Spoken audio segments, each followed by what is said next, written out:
À vous, madame. Et si vous me permettez, je vais me mettre debout, hein, parce que je suis un peu courte et je ne vois pas tout le monde. Bon, merci.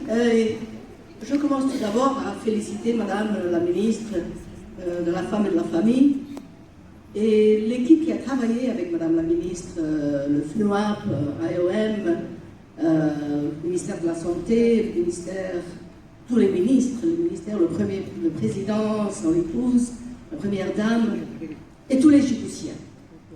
Je suis fière d'être parmi vous encore une fois. Vous allez me pardonner si je ne parle pas le français aussi bien que je le parlais il y a 22 ans, mais je suis fière d'être ici. Et je suis fière de parler avec vous au sujet de la santé de la femme, de la mère et de la femme. Parce que tout commence avec la mère et avec la femme. La santé de la femme, ce n'est pas pour les gens comme nous.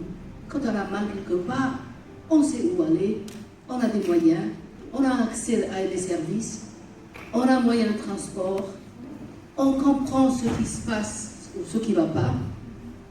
Mais je veux parler pour la femme dans un petit village lointain, sur une montagne. Une femme qui ne sait ni lire ni écrire. Une femme qui a peut-être eu 12 ou 13 enfants, qui a eu son premier enfant à l'âge de 12 ou 13 ou 14 ans, qui est mal nourrie, qui est fatiguée. Et quand elle accouche, c'est une vieille dame, une voisine, une parente qui vient l'assister.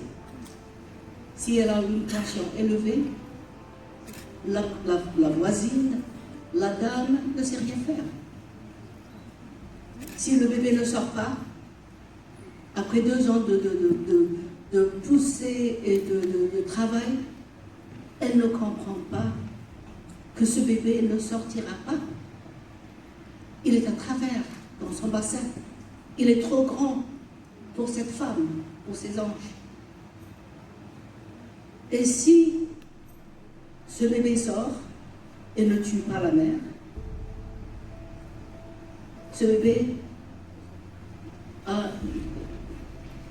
n'a pas beaucoup de moyens pour rester en vie. Il meurt après 2 ou 3 minutes quand il sort de sa mère. Et si cette mère commence à saigner, avoir une hémorragie, la voisine, la cousine, la grand-mère qui l'a assistée n'a aucun moyen pour faire arrêter ce saignement qui va tuer cette femme dans quelques minutes. Alors, qu'est-ce qu'on peut faire? On peut prendre des décisions pour former du personnel de santé et surtout des sages-femmes. Et je dis ça pas parce que je suis sage-femme, mais parce que je connais le travail que font les sages-femmes. Les sages-femmes sont mobiles, elles peuvent monter cette montagne, elles peuvent visiter cette femme, elles peuvent l'assister à mettre au monde le bébé que cette femme porte. Elles reconnaissent les complications les choses qui ne vont pas bien dans sa grossesse. Et elles peuvent prendre des mesures adéquates pour transporter cette femme en temps pour arriver dans un centre hospitalier où on pourrait assister cette femme. Mais une sage-femme ne peut pas travailler seule. Elle a besoin d'une autre équipe autour d'elle. Elle a besoin d'un laboratoire. Elle a besoin de banque de sang. Elle a besoin d'analyser. Elle a besoin de matériel. Et elle a besoin du soutien du ministère de la Santé de son pays. Parce que sans un soutien, elle ne pourra pas aider cette femme. Alors, je vais partager avec vous ce qu'on a fait en Somalie. On a pris la décision de former 1000 sages-femmes. Et quand on avait pris cette décision, on avait dit, mais on est en Afrique, ça n'arrive pas. Mais on a 7 centres de formation. On a eu une très bonne soutien du FNUA, et je vais prendre cette occasion pour remercier le FNUA pour ce soutien. Et on a eu 7 centres de formation, des grands centres où on formait 40 sages-femmes à la fois pendant 2 ans. des centres moins grands où on formait 20 sages-femmes à la fois. Et maintenant, les statistiques. Dans mon hôpital, où on reçoit la plupart des femmes qui accouchent chez nous sont des femmes qui ont des problèmes, qui ont des complications, qui ont été référées, qui ont été envoyées d'autres villes. Et on a accouché 26 000 femmes pendant les derniers 16 ans. On a perdu 63 mères. Si vous faites la statistique, c'est 300 et quelques mortalités maternelles par 100 000. C'est peu, mais c'est quand même 67 mamans. 67 femmes qu'on n'a pas pu sauver. Parce que quand elles étaient arrivées, c'est trop tard. On ne pouvait rien faire. 63 mères qui auraient pu être sauvées.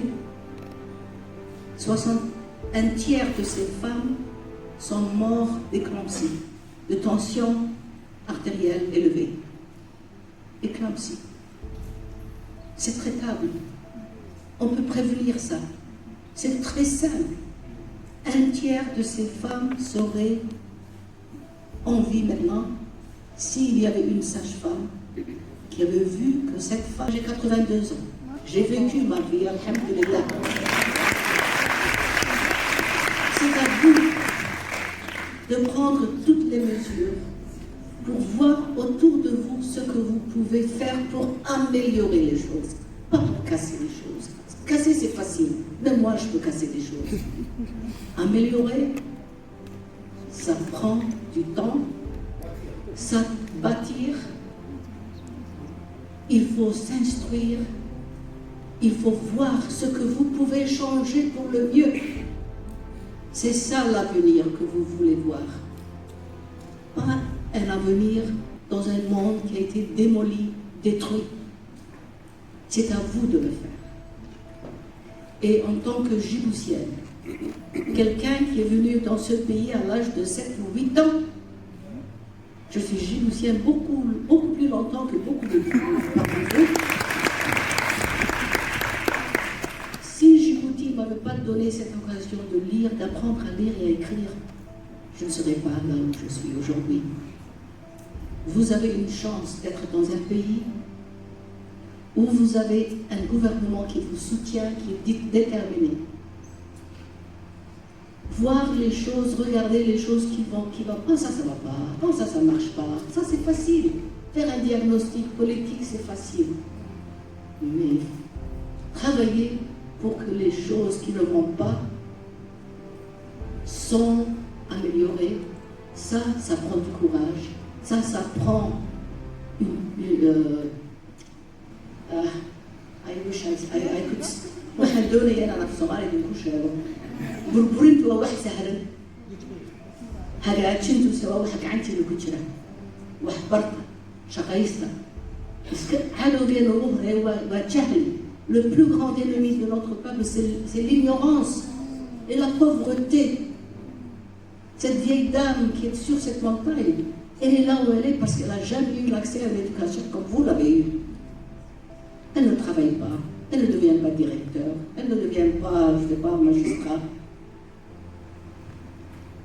Elle a que ses chèvres, et elle a que ses 12 enfants, et elle a que sa vieille cousine, grand-mère, dans le village qui vient l'accoucher quand elle est en travail. Je voudrais voir la déclaration de Djibouti. La déclaration de Djibouti qui donne une position première à la femme et aux enfants. C'est ça qu'il faut. Et il faut prendre des décisions pour mettre dans cette déclaration des choses qui sont faisables.